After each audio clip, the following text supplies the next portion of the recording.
Anh quay tôi quay anh nữa à? Không, công dân chúng tôi có quyền giám sát cán bộ chứ. Vớ vẩn nhỉ. Vẩn cái gì?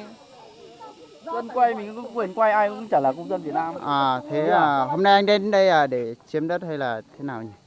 Đây là vườn rau của dân tộc Hơ Mông nhưng mà đến đây để làm gì? Chiếm đất à? Hay là đây là đất của thôn 6 nhỉ? Ừ. Hay là đây trước của cửa thôn Tôi 6? không biết, tôi không biết. Không biết à? Đến đây làm tôi gì? đến đây tôi đi theo xã vào đây. À hôm nay chủ nhật là xã không làm việc à? Thế là một ngày thì được bao nhiêu lương, tăng mấy bậc?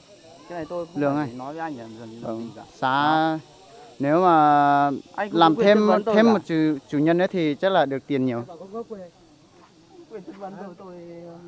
Không, anh là một cán bộ anh cũng phải giải đáp hợp lý cho công dân chứ nhỉ? Không làm chuyện vớ vẩn được. Đấy. Đây là trước cửa công dân mà. Thế thì anh chẳng ra đây chiếm đất à?